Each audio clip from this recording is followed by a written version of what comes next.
သာသနာတော်နှစ်2550ပြည့်နှစ်ခောဇာတက္ကရာ1368ခုနှစ်ရာဒုလဆန်းတရနေ့ညစကိုင်းတိုင်းမုံရွာမြို့စုတော်ကြီးမြတ်စွာဘုရားကြီးပရဝုံအတွင်းရှိဘောဂရန္တိဝိပဿနာဓမ္မယုံကြီးအတွင်းဝယ်ဆင်းကျင့်ပပြုလုပ်အပ်သည့်ညဥယျံဓမ္မသဘင်အခမ်းအနားဝယ်ဓမ္မဒါနကုသိုလ်ရှင်များဖြစ်ကြတဲ့ကုသမြတ်တော်ကြီးတောင်းနှံမဲ့လက်ဖက်မိဘနှစ်ပါးအမှုထားပြီးသမီးမဆမဆန်းမငိမ့်ငိမ့်ဆန်းမြဝရီလက်ဖက်မိသားစုတို့၏အမတဒါနဓမ္မဒါနအဖြစ်ဖြင့်ဟောကြားအပ်သောလူတဲကလူတရားဒေသနာတော်ဒီကနေ့ညဓမ္မသဘင်ခန္ဓာကိုရှိဖုံးတော်သခင်ရှင်တော်မြတ်ဖရာ၏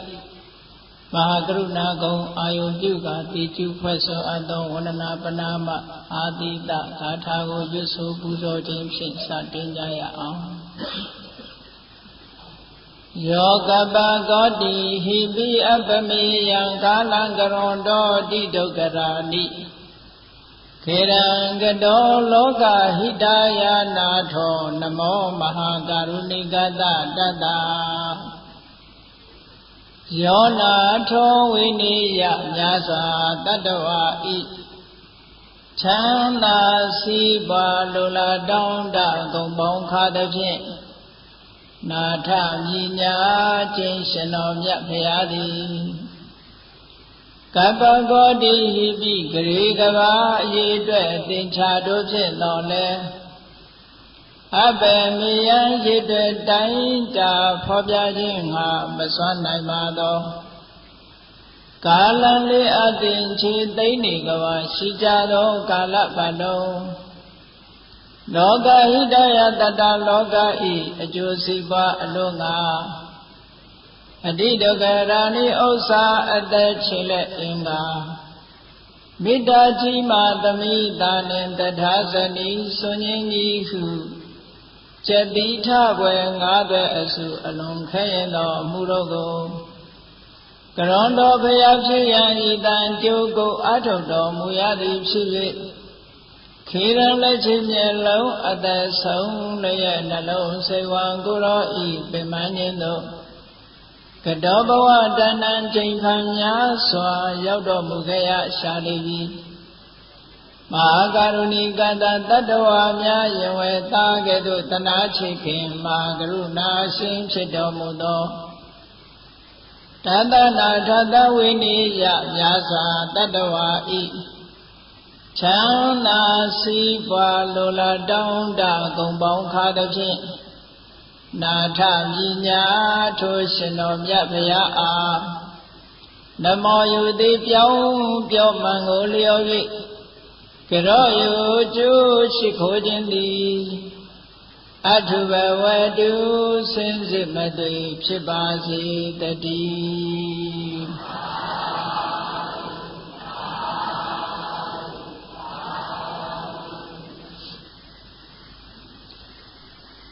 ဝိမာနဝတ္ထုပါဠိတော်မှာမိမိတို့ရဲ့လူဘဝဖြစ်စဉ်ကအကြောင်းအရာတွေပြန်ပြီးတော့ဟိုနတ်ပြည်ရောက်နေတဲ့ပုဂ္ဂိုလ်တွေကပြောတဲ့စကားတွေမှာအဟံမနုဿေတုမနုဿဘုဒ္ဓောလူတွေကငါလူဖြစ်စဉ်ခါတုန်းကဘာတွေလုပ်ခဲ့တယ်ဆိုတဲ့စကားလေးတွေပါတယ်နော်မနုဿေတုမနုဿဘုဒ္ဓောလူတွေကလူဖြစ်စဉ်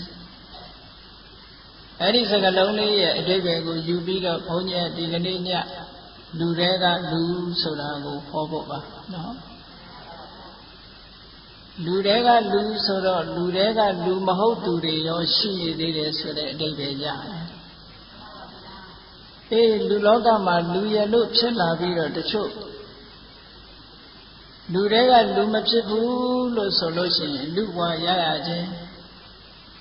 ရရချိုးမနှက်တဲ့ပုဂ္ဂိုလ်တွေကိုရည်ညွှန်းပြီးတော့ဝိမာနဝတ္ထုပါဠိတော်ကြီးကိုဖွင့်ဆိုတဲ့အထက်ကထာဆရာကလူတွေကလူမဟုတ်သူ၃မျိုးအကြောင်းကိုဖွင့်ဆိုထားတာရှိတယ်လောကမှာလူရလူဖြစ်လာပြီးတဲ့အခါမှာလူ၃မျိုးခွဲခြားကြည့်လို့ရလူ၄မျိုးခွဲခြားကြည့်လို့ရတယ်အဆိုးဘက်က၃မျိုးအကောင်းဘက်က၁မျိုးဘယ်လိုခွဲကြည့်မလို့ဆိုရင်လူလောကလူရလူဖြစ်လာတဲ့အခါမှာအချို့ရာဇဝတ်ပြစ်မှုတွေကျူးလွန်သည့်အတွက်ကြောင့်ထောင်သွင်းအကျဉ်းချလို့သက်ဆိုင်ရာအာဏာပိုင်တွေကခြေဖြတ်လက်ဖြတ်နှိပ်စက်ညှဉ်းပန်းခြင်းကိုခံနေရတဲ့လူတွေဆိုတာဟိုးရှိခေတ်ကတည်းကရှိခဲ့ဘူးတယ်နော်ဘုန်းကြီးတို့မြတ်စွာဘုရားဟောထားတဲ့အင်္ဂုတ္တရနိကေမှာဝိဇ္ဇသုတ်တံဆိုတာရှိအဲဒီဝိဇ္ဇသုတ်တံမှာဒိဋ္ဌဓမ္မိကဝိဇ္ဇသံပရာယိကဝိဇ္ဇမျက်မှောက်ဘဝမှာကြုံတွေ့ရတဲ့အပြစ်ဒဏ်နဲ့ဘုဒ္ဓမလွန်လောကနောက်ဘဝမှာကြုံတွေ့ရမယ့်အပြစ်ဒဏ်နှမျိုးဆိုပြီးတော့ခွဲဟောထားမကောင်းတာလုပ်တဲ့ပုဂ္ဂိုလ်ဒီမျက်မှောက်မှာလည်းပြစ်ဒဏ်ခံရတယ်ဓမ္မလွန်မှာလည်းပြစ်ဒဏ်ခံရတတ်တယ်အဲ့ဒီထဲမှာအာနာပိုင်ဘုရင်မင်းတွေကရာဇဝတ်မှုကျူးလွန်တဲ့ပုဂ္ဂိုလ်ဤအမျိုးစုံနဲ့နှင်းဆဲပြီးတော့ပြစ်ဒဏ်ခတ်တဲ့အကြောင်းတွေရေးထားတာ၆ခမန်းလေးပဲအဲ့ဒါကိုမြန်မာစာပေမှာ32ပါးသောကံကြမ္မာလို့စာထဲမှာပါတကယ်ကတော့ကံကြမ္မာဆိုတဲ့စကားလုံးကဒီနေရာမှာအကုသိုလ်ကံကိုပြောတာမဟုတ်ဘူးကမ္မကရဏဆိုတဲ့စကားလုံးကလာတဲ့ကံကြမ္မာကမ္မကရဏဆိုတာနှိမ့်ဆက်ညှဉ်းပန်းမှုမျိုးစုံဖြင့်နှိမ့်ဆက်ညှဉ်းပန်းမှုကိုခံရတယ်တဲ့လူတွေရဲ့သမိုင်းကြောင်းကိုပြန်ကြည့်ပေါ့မကောင်းမှုအကုသိုလ်လုပ်တဲ့ပုဂ္ဂိုလ်တွေကိုအာနာပိုင်ဘုရင်မင်းတွေကအမျိုးစုံသူတို့ကိုပြစ်ဒဏ်ခတ်ကြတယ်ဘုရားမြတ်စွာလက်ထက်တော်ခါကာလတော်ကဇေရဝံကျောင်းတော်ကြီးနဲ့ဆက်ပြီးတော့ဇေရဝံဥယျာဉ်ကြီးနဲ့ဆက်လက်ရဲ့တောအုပ်ကြီးတစ်ခုရှိတယ်အဲ့ဒီတောအုပ်ကြီးထဲမှာတခိုး900တဘုံ900အဲ့ဒီတောအုပ်ကြီးကအန္တဝနသူခန်းတော်လို့ခေါ်တယ်အဲ့ဒီသူခန်းတော်ကြီးထဲမှာတောထဲမှာပုံအောင်ပြီးတော့လူတွေကိုလူရက်ပြီးတိုက်ခိုက်လူယူနေတဲ့တခိုးတဘုံ900ရှိတယ်အဲ့ဒီ900ကတနေ့ကျတော့ကောသလမင်းကြီးကတခါတရံအချမ်းရံအဆောင်အရှောက်နဲနဲနဲ့ဘုရားမြတ်စွာကျောင်းတော်ကိုလာပြီးတော့ဘုရားဖူးလေးရှိတယ်အဲ့ဒီလိုဒီတခါဘယင်ကြီးဇေရဝံကျောင်းကိုအချမ်းရံအဆောင်အရှောက်အနည်းငယ်နဲ့သာလာမယ်ဆိုရင်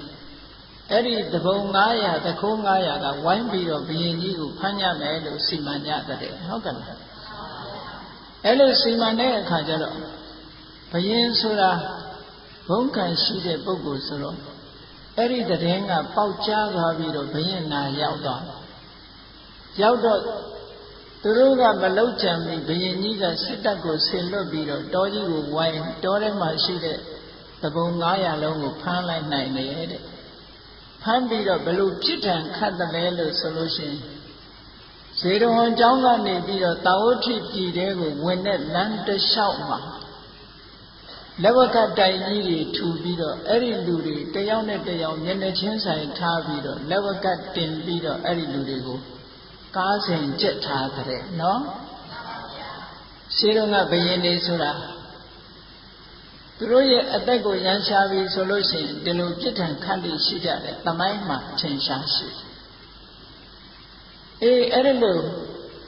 ညှင်းဆဲနှိပ်စက်မှုအမျိုးစုံနဲ့အပြစ်ဒဏ်ခတ်ခံရတဲ့ပုဂ္ဂိုလ်တွေဟာ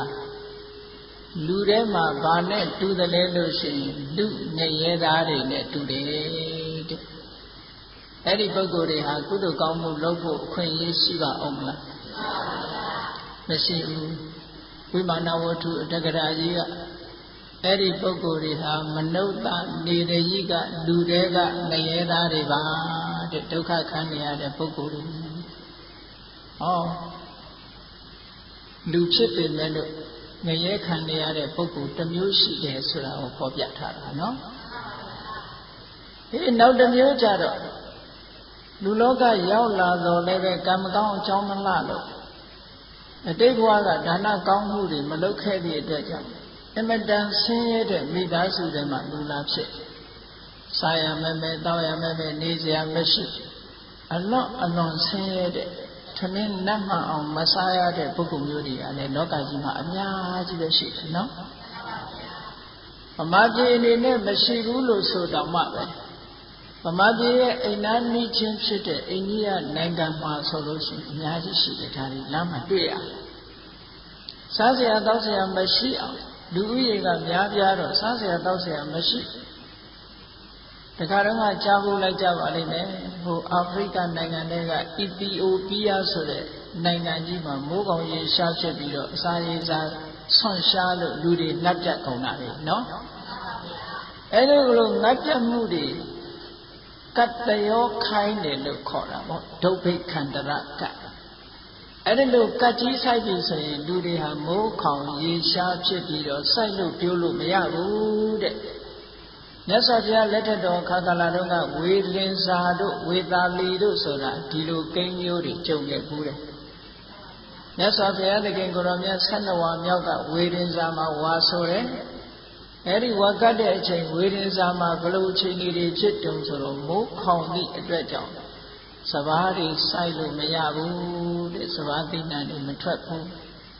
စဘာသိဏတွေမထွက်သည့်အတွက်ကြောင့်လူတွေကစောင်းဝတ်နေအဆင်မပြေကြဘူးအစင်မပြေတော့လူတွေငတ်ပြတ်ပြီးတော့တည်လိုက်ကြတာနဲတာမဟုတ်ဘူးအဲဒီလိုငတ်ပြတ်သေးနေကြတဲ့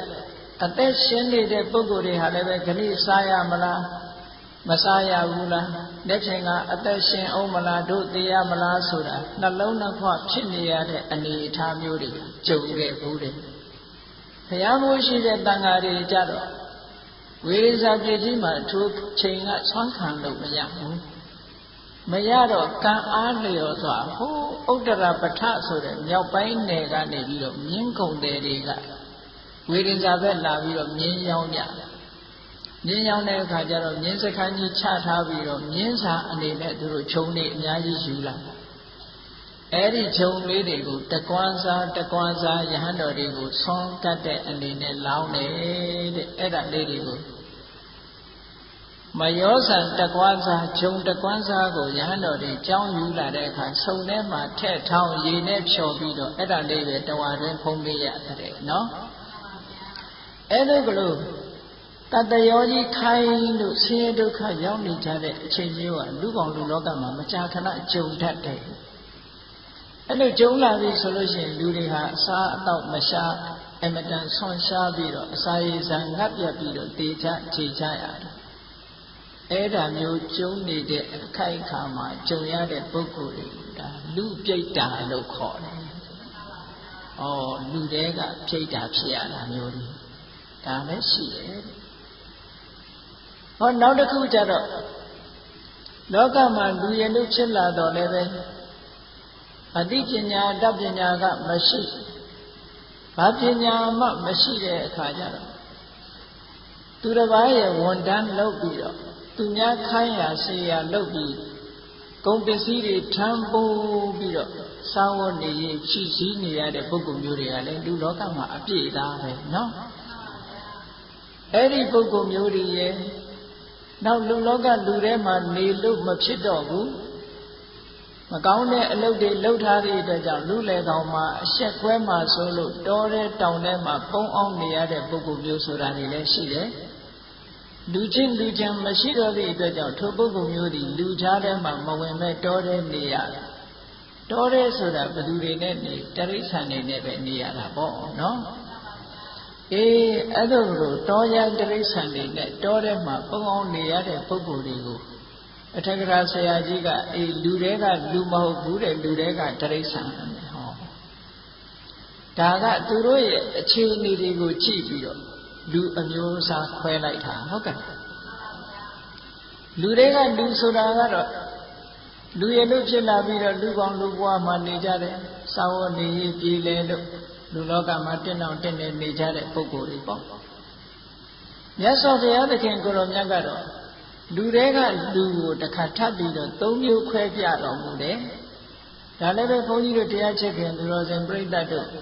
တွေဟာလူတွေကလူပိသားကြရဲ့လားလို့ဆိုတာဒီတရားကိုနာပြီးလို့ရှိရင်ကိုကိုလူပိသားအောင်ကြိုးစားကြင်ကြံကြိုးကိုအထုတ်ဖို့လိုအပ်ပါတယ်နော်မြတ်စွာဘုရားသခင်ကိုယ်တော်မြတ်ကအန္တသုတ်တံမှာလူဆိုတာတဲ့၃မျိုးခွဲကြည့်လို့ရတယ်မျက်စိအမြင်နဲ့ကြည့်ပြီးတော့ခွဲလိုက်တယ်လူလောကမှာမျက်စိနှစ်ကွင်းအလင်းမရတဲ့မျက်မမြင်သူကံဆိုတာလူလောကမှာရှိတယ်နော်မျက်စိနှစ်ကွင်းအလင်းမရတဲ့ပုဂ္ဂိုလ်ကိုလူတွေကဘယ်လိုခေါ်တော့ဆိုရင်ဒုက္ခိတမျက်မမြင်လို့ဒီလိုခေါ်ကြတာနော်ဒုက္ခိတလို့ခေါ်ကြတယ်အေးတချို့ပုဂ္ဂိုလ်ကြတော့မျက်စိနှလုံးရှိရာကနေတစ်လုံးကဆုံးရှုံးသွားတော့မျက်လုံးလေးတစ်လုံးသာရှိတဲ့ပုဂ္ဂိုလ်မျိုးလည်းလောကကြီးမှာရှိတယ်တချို့ပုဂ္ဂိုလ်ကြတော့မိမွေးတိုင်းဖမွေးတိုင်းမျက်စိနှလုံးပြည့်ပြည့်စုံစုံနဲ့လည်းရှိတယ်ဒါပဂတိမျက်စိကိုကြည့်လို့ရှိရင်လူဟာဒီလို၃မျိုးထွက်မလာဘူးလားနံပါတ်1ပုဂ္ဂိုလ်ကအန္တမျက်မမြင်သူကံနံပါတ်2ပုဂ္ဂိုလ်ကဧကစက္ခုမျက်စိတစ်ဖက်သာရှိတဲ့ပုဂ္ဂိုလ်နံပါတ်3ကဒွိစက္ခုမျက်စိနှလုံးရှိတဲ့ပုဂ္ဂိုလ်တဲ့ဟောမြတ်စွာဘုရားကပဂတိမျက်စိကိုရည်ရွယ်ပြီးတော့ဟောတာမဟုတ်ပါဘူးမျက်မမြင်သူကံဆိုတာဘယ်လိုပုဂ္ဂိုလ်ပြောတာတော့လို့ဆိုတော့လောကမှာလူရည်လို့ဖြစ်လာတဲ့အခါမှာ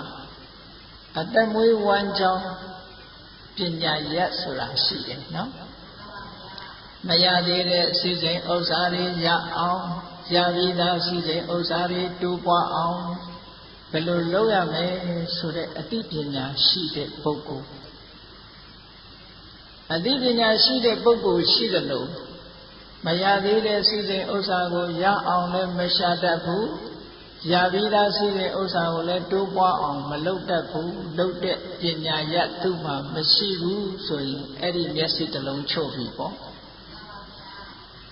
တခါတစ်ဖက်ကကြည့်မယ်ဆိုလို့ရှိရင်လူဆိုတာစီးပွားရှိယုံပိုက်ဆံရှိယုံနဲ့ပြီးတာမဟုတ်ဘူးကိုကျင့်တရားကောင်းဖို့လည်းလိုအပ်သေးတယ်လှုပ်တဲ့တရားမလှုပ်တဲ့တရားအပြစ်ရှိတယ်အပြစ်မရှိဘူးဒီလိုဟာခွဲခြားသိဖို့လိုတယ်ကုသိုလ်အကုသိုလ်ခွဲခြားသိဖို့လိုတယ်မနုဿလူဆိုတဲ့စကားလုံးကိုကဘုန်းကြီးတို့ပါဠိစာပေမှာကုသလကုသလံမနတိဇာနာတိတိမနုဿောကုသလကုသလံကုသိုလ်အကုသိုလ်ကိုမနတိဇာနာတိတိတ္တိဣတိတတ္တမထို့ကြောင့်မနုဿောမနုဿလူညီပါပေတော့လူဆိုတာကုသိုလ်အကုသိုလ်ဒီနှစ်ခုသိရမယ်ဟုတ်ကဲ့လားကဲတချို့ပုဂ္ဂိုလ်ကြတော့ခုနကပြောရတဲ့စီးပွားရှာနိုင်တဲ့ပညာမျက်စိမျိုးလည်းမရှိဘူးကုသိုလ်အကုသိုလ်သိတဲ့မျက်စိလည်းမရှိဘူးဆိုတော့နှစ်ဖက်စလုံးကမ်းမနေဘူးလားအေးအဲ့ဒီလိုပုဂ္ဂိုလ်မျိုးတွေကိုမျက်မမြင်သူခံဒုက္ခိတလို့မြတ်စွာဘုရားကသတ်မှတ်တယ်ဟောနောက်တစ်ဖက်ကကြည့်တယ်အဲ့ဒီလိုပုဂ္ဂိုလ်မျိုးဟာလူလောကမှာလူရည်လို့ဖြစ်လာပြီမဲ့လို့ကိုယ့်ရဲ့အသက်မွေးဝမ်းကြောင်းဤကလေးမှအတိမရှိဘူးလောက်ကံစားတော့တတ်တဲ့ပညာရမရှိဘူးကုသိုလ်အကုသိုလ်အကောင်းဆိုးအကြောင်းအကျိုးလေးမှခွဲခြားမသိဘူးဆိုရင်ဒီပုဂ္ဂိုလ်ဟာလူချစ်ကျိုးမနှက်ဘူးစီးပွားမရှာတတ်တဲ့အတွက်ကြောင့်ဒီဘဝမှာလည်းကောင်းကျိုးချမ်းသာမရနိုင်ဘူးကုသိုလ်အကုသိုလ်မသိသည့်အတွက်ကြောင့်နောက်ဘဝနဲ့ကောင်းရာဒုက္ခတိရောက်ဖို့မရှိဘူး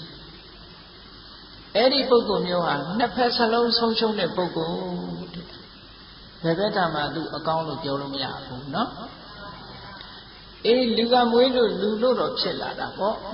သို့တော်လည်းပဲမျက်စိနှစ်ကွင်းအလင်းမရလို့တကယ်ဒုက္ခိတဒီဘဝမှာလည်းဆင်းရဲဒုက္ခနဲ့ရင်ဆိုင်ရမယ်နောက်ဘဝကျရင်လည်းကောင်းရာဒုက္ခတိမရောက်အပင်ငရဲရောက်တယ်ဆိုတော့သူ့ဘဝကအရှုံးကြီးပဲဒါကြောင့်မို့မြတ်စွာဘုရားကဥပယထကလိက္ခာဟောအန္တတဟတသက္ခုနောတဲ့မျက်စိနှစ်ကွင်းအလင်းမရတဲ့ပညာမျက်စိနှစ်ဖက်စလုံးကွဲနေတဲ့ပုဂ္ဂိုလ်ဒီဘဝလည်းမကောင်းနောက်ဘဝလည်းမကောင်းလို့နှစ်ဖက်စလုံးအရှုံးကြီးပဲတဲ့ဒီပုဂ္ဂိုလ်မျိုးอ่ะလူတွေကလူမဖြစ်နိုင်ဘူးအဲ့ဒီပုဂ္ဂိုလ်ကဲနောက်တစ်ယောက်ကြတော့ဘာဖြစ်လဲမျက်စိတစ်လုံးတော့ရှိတယ်တစ်လုံးကမပါဘူးဘာမျက်စိရှိတုံးဆိုတော့မရသေးတဲ့စီစိမ်ဥစ္စာတွေရအောင်ရှာတတ်တယ်ရပြီးတဲ့စီစိမ်ဥစ္စာတွေကြီးပွားအောင်လုပ်တတ်တယ်စီးပွားရေးမျက်စိတော့ရှိတယ်တဲ့ဓမ္မရေးရနဲ့ပတ်သက်ပြီးတော့ဒီအလုပ်ကတော့အပြစ်ရှိတယ်ဒီအလုပ်ကအပြစ်မရှိဘူးဒါကကုသိုလ်ရတယ်ဒါကကုသိုလ်မရဘူးလုပ်သင့်မလုပ်သင့်အကောင်အဆိုးအကြောင်းအကျိုးခွဲခြားသိတတ်တဲ့ပညာမရှိဘူးတဲ့စီးပွားတော့ရှာတယ်အကောင်အဆိုးအကြောင်းအကျိုးမသိတော့ဘာဖြစ်လဲစီးပွားရရင်ပြီးရောဆိုတဲ့စိတ်ဓာတ်တွေဝင်လာပြီးတော့မကောင်းတဲ့နီးနေရောကောင်းတဲ့နီးနေရောရတဲ့ရစီးပွားပဲဖြစ်ရှာဟုတ်ကဲ့လားအဲ့ဒီပုဂ္ဂိုလ်မျိုးကစီးပွားရရင်ပြီးရောဆိုတော့သူကမကောင်းတဲ့အလုပ်လို့သူ့စိတ်ထဲမှာဘာတစ်ခုမှမရှိဘူးအကုသိုလ်ဆိုတာလည်းမရှိဘူးအပြစ်ရှိတဲ့အလုပ်ဆိုတာလည်းသူ့စိတ်ထဲမှာမရှိဘူးပတ်စံရမှုတစ်ခုတည်းကိုပဲကြည့်တယ်စီးပွားဖြစ်မှုတစ်ခုတည်းကိုသာကြည့်တယ်အဲ့ဒီလိုပုဂ္ဂိုလ်မျိုးကတဲ့မုတဝါဒလိန်လီလှိပြားပြီးတော့စီးပွားရှာတတ်တယ်ထေရခိုးဝှက်လူယူပြီးတော့စီးပွားရှာတတ်တယ်ကုတကာမကောက်ချစ်ဆင်းလဲတဲ့ဤတွေနဲ့စီးပွားရှာတတ်တယ်ဟောကောင်းတဲ့အလားလားသူကမရှိဘူးเนาะပိုက်ဆံရမယ်ဆိုလို့ရှိရင်ဘယ်သူမှချမ်းသာမပေးဘူးတဲ့အဲ့ဒီပုဂ္ဂိုလ်မျိုးအဲ့လိုချမ်းသာမပေးတော့ဘယ်လိုနည်းနဲ့ဖြစ်ဖြစ်သူများစီကရဖို့နည်းတစ်ခုတည်းပဲသိတယ်မလောက်ကောင်းဘူးလောက်ကောင်းတယ်တစ်ခုမှမစင်စားဘူးတဲ့ဟုတ်ကဲ့အဲ့လိုနည်းနဲ့စီးပွားရှာတာမျိုးတွေဖြစ်လာတဲ့အခါကျတော့ဒီပုဂ္ဂိုလ်မျိုးကဘာဖြစ်လဲဒီဘဝတော့စီးပွားလေးတော့တက်လာတယ်သို့တော့ထိုတက်လာတဲ့စီးပွားကိုအကြောင်းပြုပြီးတော့ထိုပုဂ္ဂိုလ်ဟာယံများတယ်ဒီဘဝမှာလည်းပဲယံများတယ်တည်တဲ့အခါကျတော့လုံးဝအပယ်လာတဲ့ပုဂ္ဂိုလ်မျိုးဖြစ်ရတယ်ဟောဒီဘဝမှာစီးပွားဖြစ်ပေမဲ့လို့ကုသိုလ်အကုသိုလ်မသိသည့်အတွက်ကြောင့်နောက်ဘဝမှာသူဟာတလန်းသွားဖြစ်သွားဟုတ်ကဲ့တစ်ဖက်တည်းမြင်ရင်တော့တလန်းပဲသွားရမှာပဲအပယ်လန်းတလန်းတဲ့ကိုသွားရမယ်တခြားလန်းကိုသွားစရာအကြောင်းမရှိဘူးတဲ့အဲ့ဒီပုဂ္ဂိုလ်မျိုးဟာလည်းပဲလောကမှာလူတွေကလူလို့မခေါ်နိုင်ကြဘူး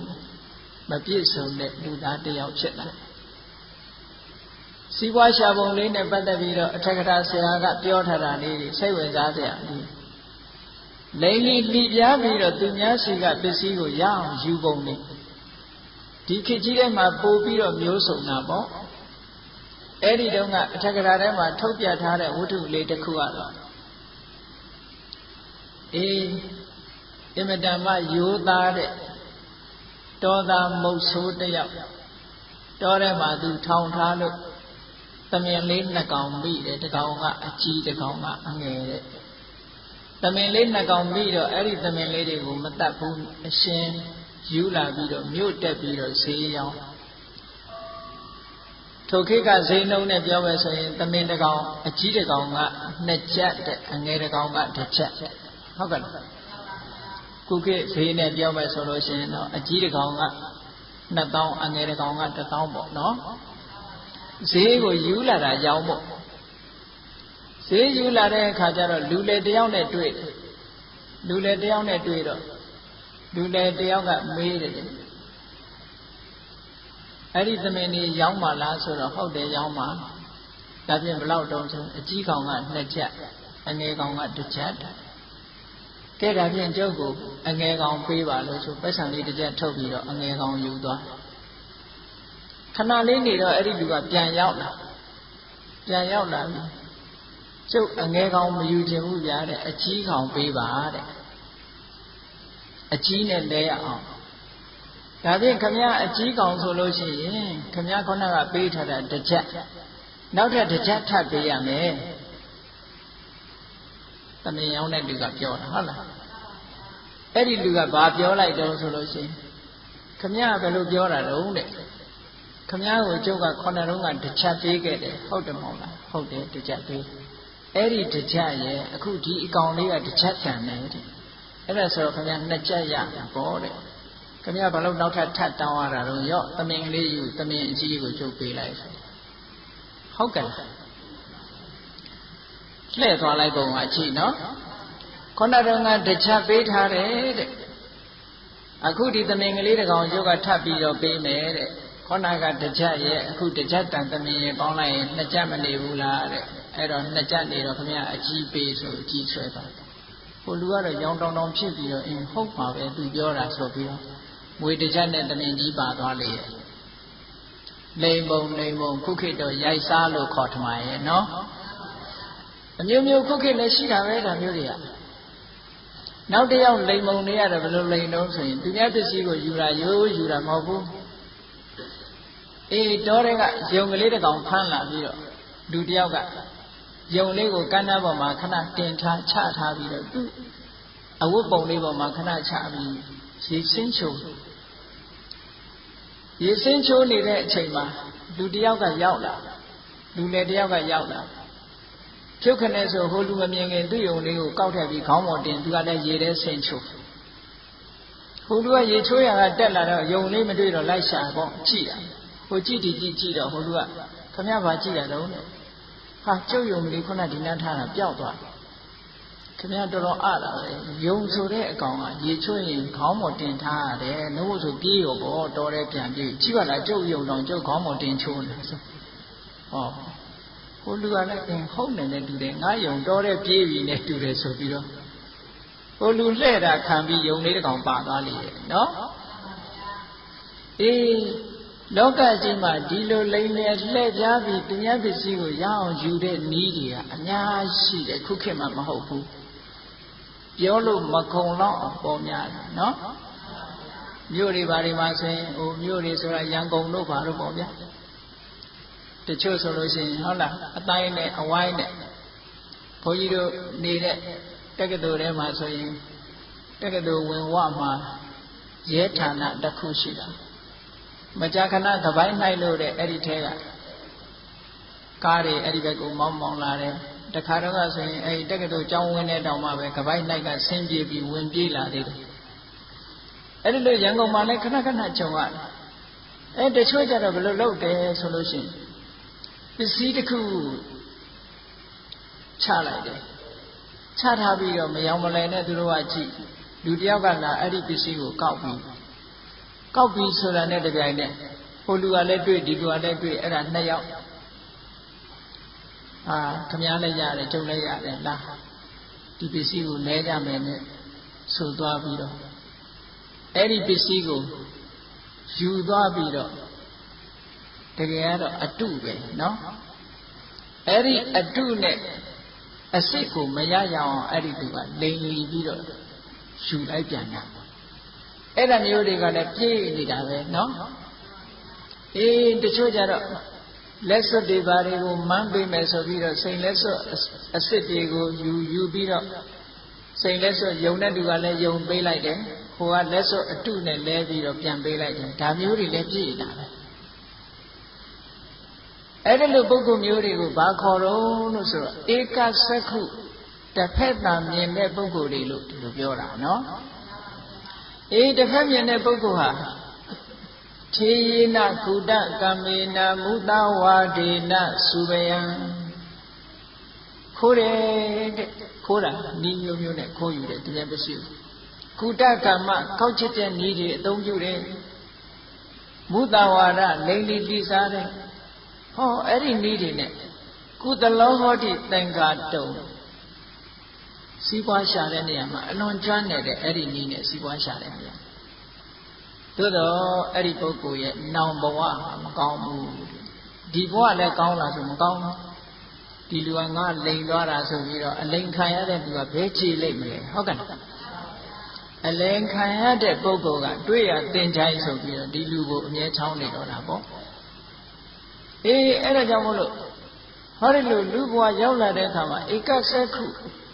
စီးပွားသာရှာတတ်တယ်မရရအောင်တရားပစ္စည်းမတရားတဲ့နည်းနဲ့ရအောင်ယူတတ်ပြီးတော့ကောင်းတယ်မကောင်းဘူးအကောင်းအဆိုးအကြောင်းအကျိုးခွဲခြားပြီးတော့ကုသိုလ်အကုသိုလ်ခွဲခြားပြီးတော့မသိဘူးတဲ့မျက်စိတစ်ဖက်သာရှိတယ်အဲ့ဒီပုဂ္ဂိုလ်မျိုးဟာလည်းပဲတလန်းသွားပဲနောက်ဘဝကျတော့မကောင်းတဲ့ဘဝမှာလုံးဝဖြစ်ဒီဘဝမှာလည်းပဲဆင်းရဲဒုက္ခအမျိုးစုံနဲ့ကြုံရတယ်အဖန်ခံရတယ်အစီခံရတယ်အဲ့ဒီပုဂ္ဂိုလ်မျိုးတွေကဟောနောက်တတ္တိယပုဂ္ဂိုလ်ကြတော့ဒွိစက္ခုမျက်စိနှစ်ဖက်ရှိလူလောကရောက်လာလို့ရှိရင်မျက်စိနှစ်ဖက်ရှိဖို့လိုအပ်တယ်အဲ့ဒီမျက်စိနှစ်ဖက်ဆိုတာဘာလို့မရသေးတဲ့စီစဉ်ဥစ္စာတွေရအောင်ရှာတတ်တယ်စီပွားလုပ်တတ်တယ်လို့ပြောတာနော်ရပြီးသားစီစဉ်ဥစ္စာတွေဘယ်လိုတိုးအောင်လုပ်မယ်ဆိုတာစီပွားရေးနဲ့ပတ်သက်တဲ့ကျွမ်းကျင်တဲ့လိမ္မာတယ်တစ်ဖက်ကစီပွားရှာတတ်တယ်ဟုတ်တစ်ဖက်ကကြည့်လိုက်ကုသလာကုသလေဓမ္မေဇာနာတိကုသိုလ်တရားအကုသိုလ်တရားတွေကိုသိတယ်။ဘာဝေဇာနာဝေစေဓမ္မေဇာနာတိအပြစ်ရှိတဲ့တရားအပြစ်ကင်းတဲ့တရားမျိုးကိုသိတယ်။ဟောအကောင်းအဆိုးအကြောင်းကျိုးသိတယ်။မကောင်းတာဆိုမလုပ်ဘူးအပြစ်ရှိတာကိုမလုပ်ဘူး။တစ်ဖက်ကစီးပွားရှာတယ်တစ်ဖက်ကကိုယ်ချင်းတရားကိုထိမ့်သိမ့်တယ်။ဒီလိုဖြစ်ရလောကကြီးဟာစီးပွားရေးတစ်ခုတည်းတိုးတက်ရုံနဲ့မဖြစ်ဘူးတဲ့စီးပွားရေးဘက်ကလည်းတိုးတက်ရမယ်စိတ်ဓာတ်ရေးရာကိုယ်ချင်းတရားဘက်ကလည်းတိုးတက်ရမယ်နှစ်ဖက်စုံတိုးတက်မှလူတွေကလူတော်လူကောင်းဖြစ်ပါတယ်ဟောမြတ်စွာဘုရားကဒါကိုဟောတယ်နော်ဒီစက္ခုပဏအခါတော်တိထောပုရိသပုဂ္ဂလောဒွိစက္ခုပဏအခါတော်တိထောပုရိသပုဂ္ဂလောဒွိစက္ခုပညာမျက်စိနှစ်ဖက်အမြင်ရှိတဲ့ပုရိသပုဂ္ဂလောမြင်မြတ်တဲ့ပုဂ္ဂိုလ်တိထောအကောင်းဆုံးအချိန်မှတိုက်ဆုံးပါပေဟု၍အခါတော်ကောင်းစွာမဲ့တွေဟောအပ်ပါပေသည်ဟု၍ဘဂဝါရွှေဘုံတော်လည်းခင်ရှင်တော်မြတ်ဖရာသည်အဝေါစကောင်းစွာမဲ့တွေဟောကြားတော်မူခဲ့ပါပေတည်း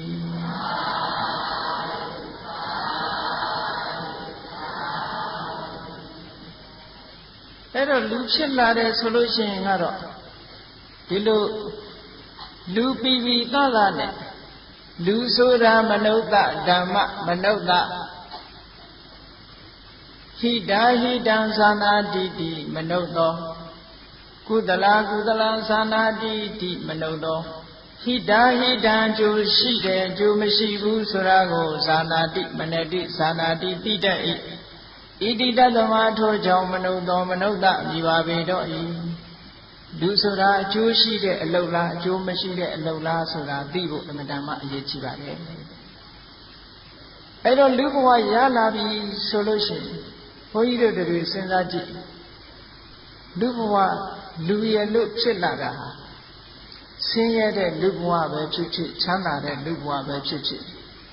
လူပြီးပြီးသားသားလူဘဝမှာအင်္ဂါအစိတ်တိုင်းပြီးပြီးစုံစုံနဲ့စိတ်ဓာတ်မှန်မှန်ကန်ကန်နဲ့ဆိုပါတော့လူပြီးပြီးသားသားဖြစ်တယ်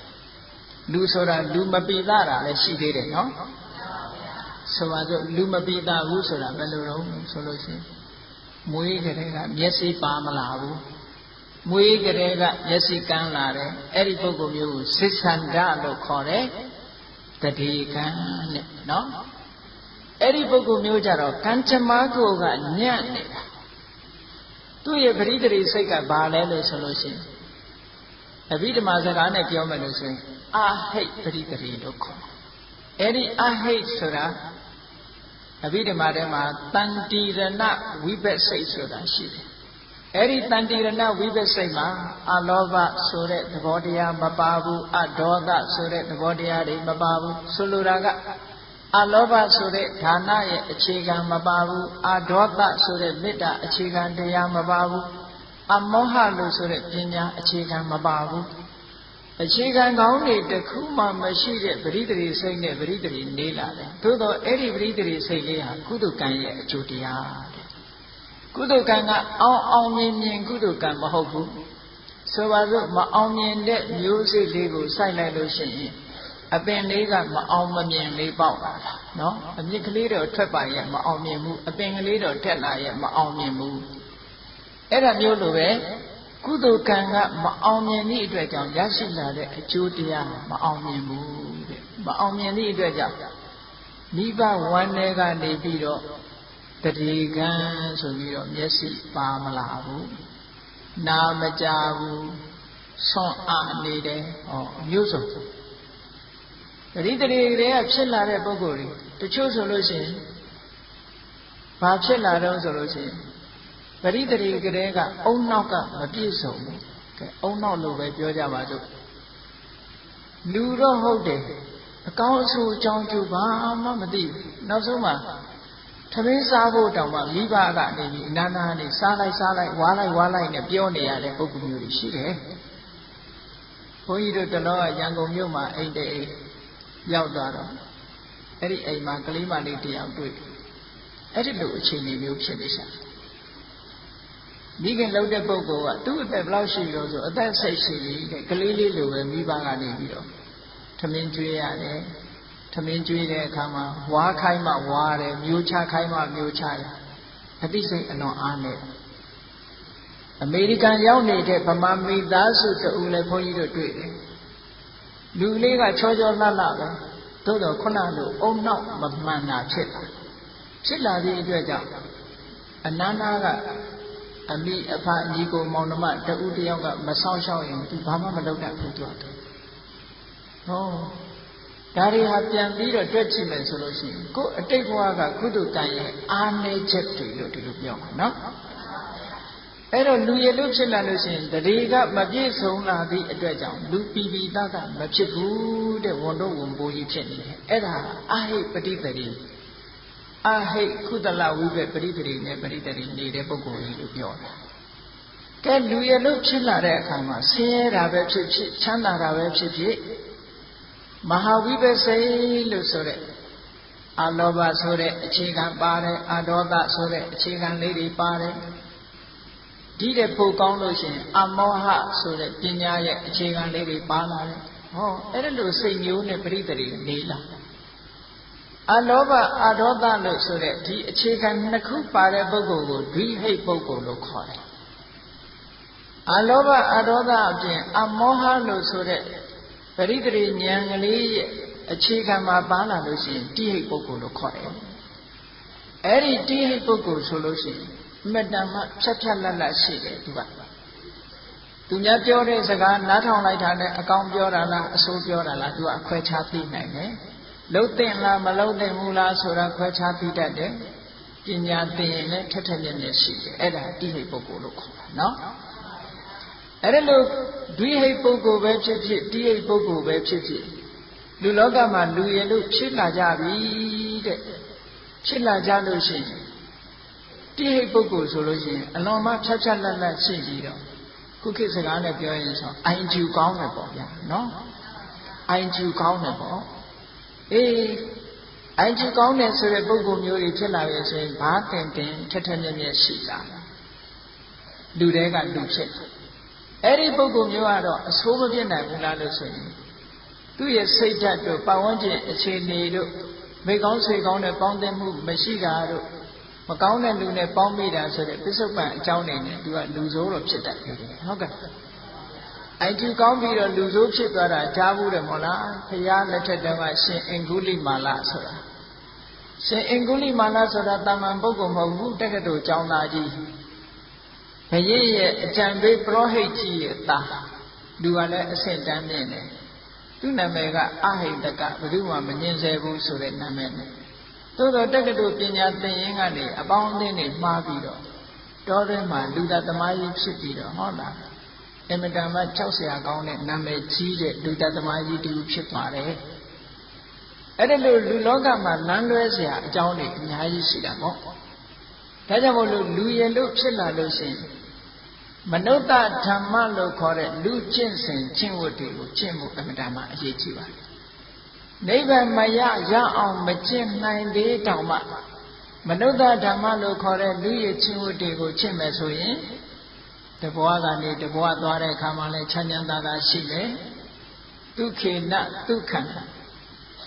အနုခန္တဝါလို့ဆိုတဲ့အတိုင်း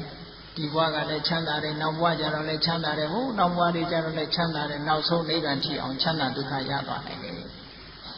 အဲ့ဒါကြောင့်မို့လို့ဒီဘဝမှာရလာတယ်ဆိုရင်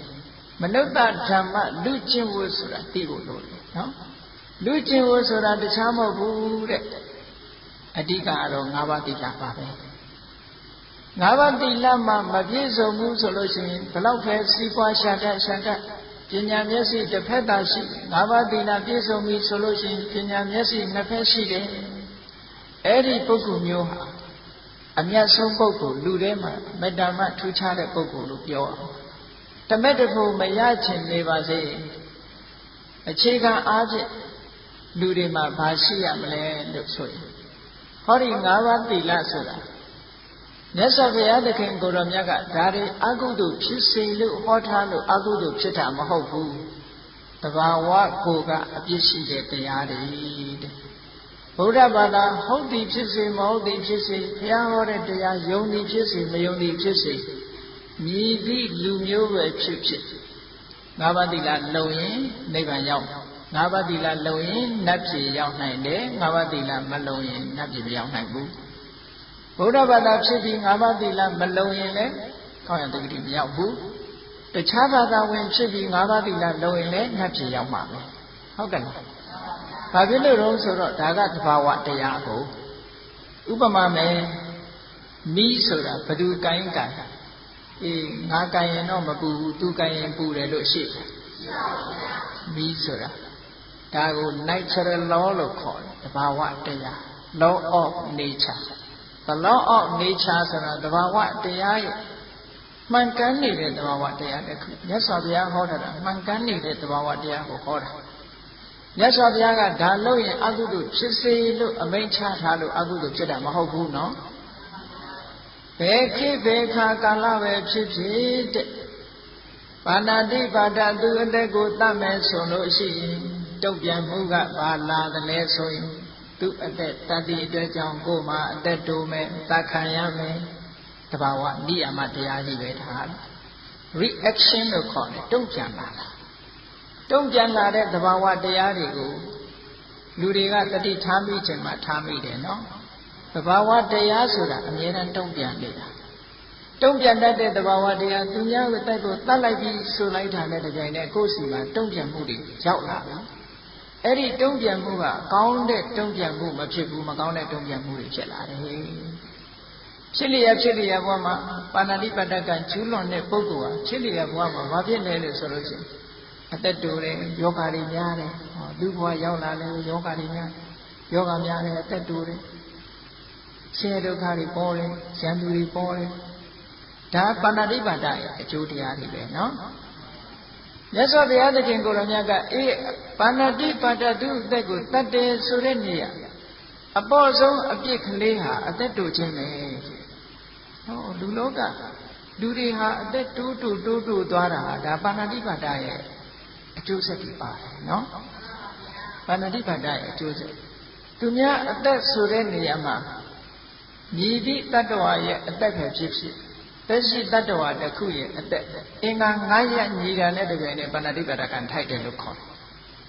အင်္ဂါ9ရပ်ကဘာလို့တတ္တဝါလည်းဖြစ်ရမယ်ဒီသွားလို့ရှိရင်ဒီပုဂ္ဂိုလ်ဟာပါဏာတိပါဒကံမြောက်သွားပြီတဲ့အဲ့ဒီမြောက်သွားတဲ့ပါဏာတိပါဒကံဟာသူ့ရဲ့တဏ္ဍာမှာဖြစ်သွားတာဖြစ်သည့်အတွက်ကြောင့်သူဟာဒီပါဏာတိပါဒကံအတွက် reaction ကိုသူခံရတော့ဘယ်လိုလုပ်ပြီးတော့သူ့တဏ္ဍာမှာဒီတတ္တိကဝင်သွားတယ်လဲလို့ဆိုလို့ရှိရင်သူ့စိတ်အစဉ်မှာဖြစ်သွားသည့်အတွက်ကြောင့်လူရဲ့စိတ်တွေဆိုတာဒီတစိတ်ချုပ်သွားရင်နောက်စိတ်ပေါ်လာတယ်နောက်စိတ်ချုပ်သွားရင်ဟိုနောက်စိတ်တစ်ခုပေါ်လာတယ်အဲ့ဒီပေါ်လာတိုင်းစိတ်တွေထဲမှာဟောဒီပါဏာတိပါဒရဲ့စွမ်းအင်တတ္တိတွေမကောင်းတဲ့တဘာဝတရားတွေဟာလိုက်သွားတာ လိုက်သွားသည့်အတွက်ကြောင့်ဒီပါဏာတိပါဒကံကနေပြီးတော့မရှောင်မချင်းကောင်းတာတွေမလုံမချင်းဒီကံကမလွတ်မချင်းဒီပုဂ္ဂိုလ်ဟာဒီအကျိုးခံရတော့တာပဲနော်ရှောင်တိန်ပြီးတော့ပြေးလို့မရဘူးတဲ့ဘာဖြစ်လို့လဲဆိုကိုလှုပ်ထားတာဖြစ်နေလို့အေးဒါကြောင့်မို့လို့ပါဏာတိပါဒသူ့အတက်ကရှောင်ရမယ်ဆိုတဲ့နေရာမှာမြတ်စွာဘုရားကဘယ်လောက်ထိအောင်ရှောင်ရမလဲများသောအားဖြင့်သူများတဲ့တို့မတတ်ဘူးရှောင်တယ်လို့ဆိုတော်ညာလဲကိုယ်လုံရင်ပြန်လုံမယ်ဆိုတဲ့စိတ်ကလေးတွေရှိနေတာသေးတယ်ဟုတ်ကဲ့အဲ့ဒါဆိုတော့ပါဏာတိပါဒလွတ်လွတ်ကျွတ်ကျွတ်ရှောင်တဲ့သဘောမရှိဘူးကိုယ်ဘယ်သူမှအန္တရာယ်မပြုရင်ငါမပြုဘူးဆိုတဲ့အနေထားလောက်ပဲရှိတယ်မြတ်စွာဘုရားကအလို့မဟုတ်ဘူးပါဏာတိပါဒပฏิဝိရတောသမနောဂေါရမောသမနောဂေါရမောယံဂေါရမပါဏာတိပါဒမှာပฏิဝိရတောရှောင်တယ်ရှောင်ရုံတယ်မဟုတ်ဘူးနိဟိတဒန္တောနိဟိတတထောဒီများကိုရိုက်ဖို့ပုဂ္ဂိုလ်ဆိုတာထောင်း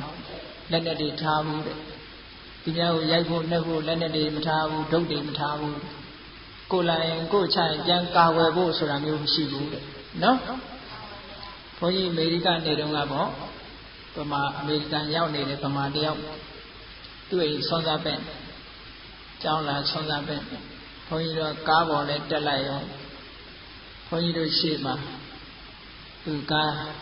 guestbook တွေကနေပြီးတော့အဖွင့်လိုက်မှာ6လုံးကြီးကြီးတောက်ခနဲ့ဆိုဘုန်းကြီးတို့လာကြတာ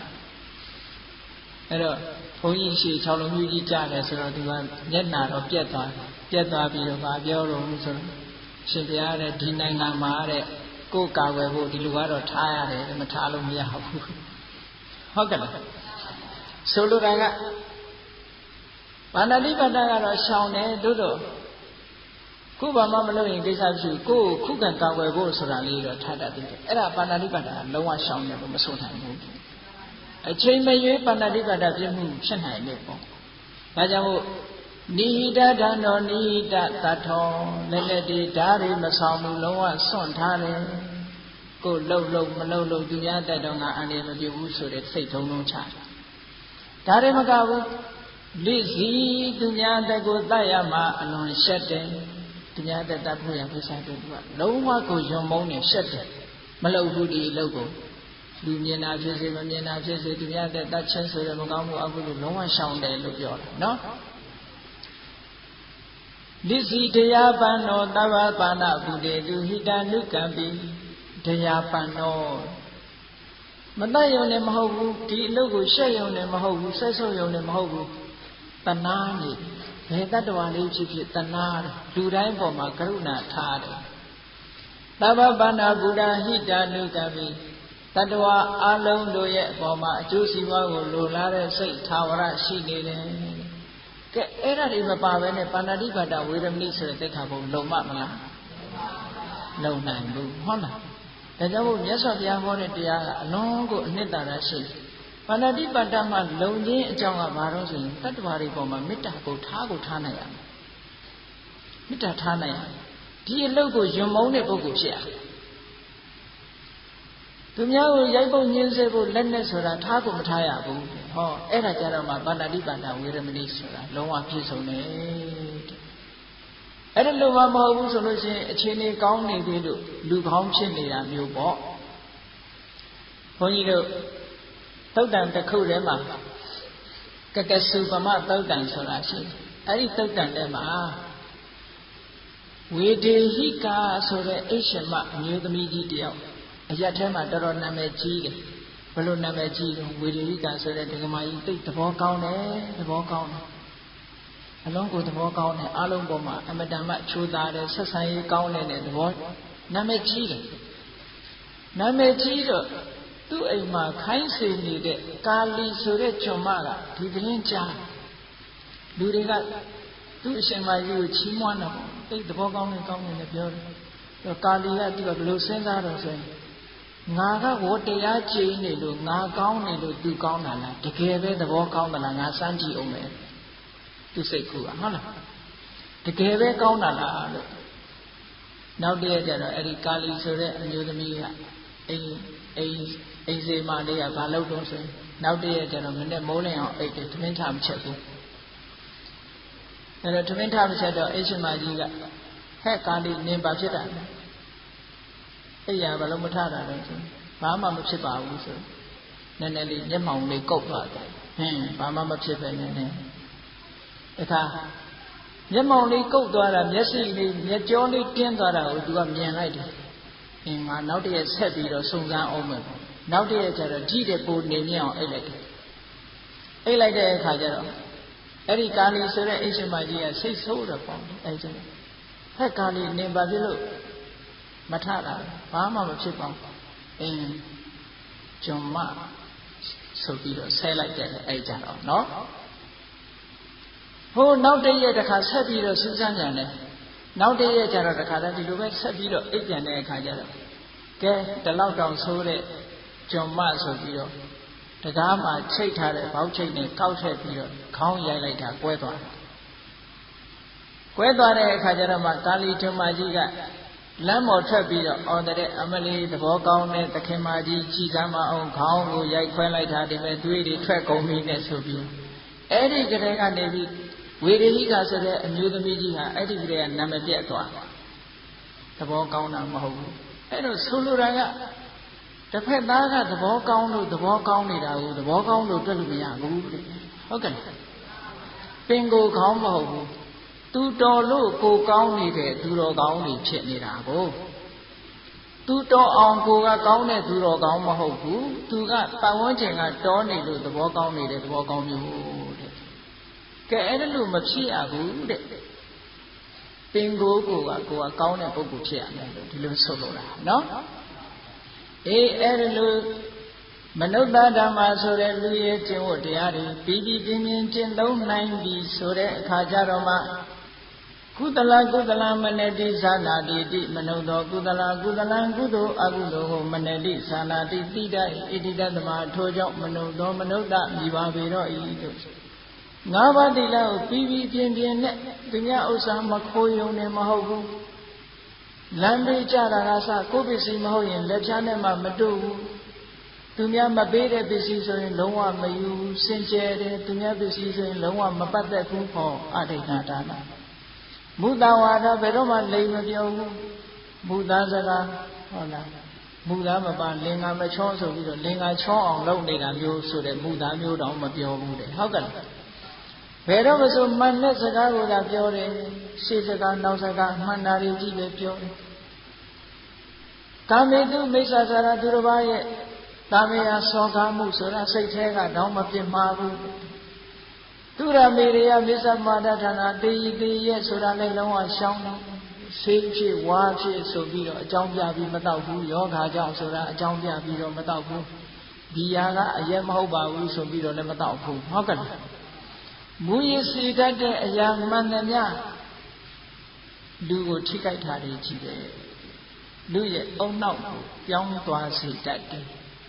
ပြောင်းမှများရင်လူဟာ hallucination လို့ခေါ်တယ်အတွေးခေါ်တွေတစ်မျိုးဖြစ်သွားတာ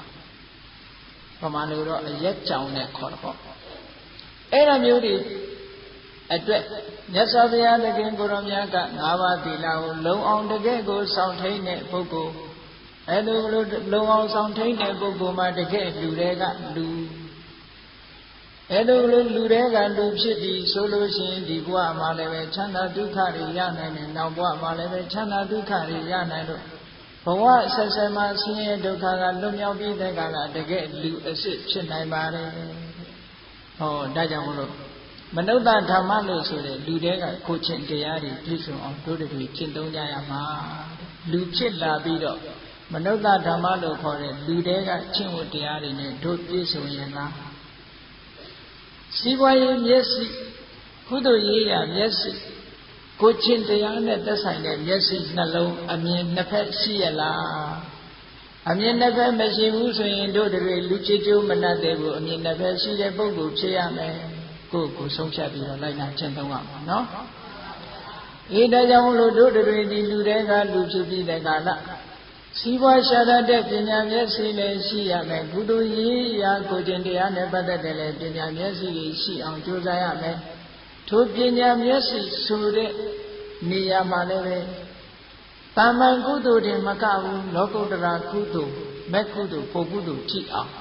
မြင်တတ်တဲ့ပညာမျိုးထိအောင်တစားတိုးတက်ပြီးတော့သွားကြရမှာနော်အဲ့လိုရှိမှသာလဲလူတော်ကလူတွေကလူတွေဖြစ်ပြီးတော့ကုသလံဟိတံဇာနာတိတိမနုဿောကုသလံကုသိုလ်အကုသိုလ်ကိုဟိတံအကျိုးရှိတာအကျိုးမရှိတာကိုဇာနာတိတိတဣတိတသမထို့ကြောင့်မနုဿောမနုဿတကဲ့လူမြည်ပါပေတော်သည်ဟု၍ဩဆုံးကောင်းစွာမတွေ့ဖွင့်ဆိုကြပါပေကုန်တည်း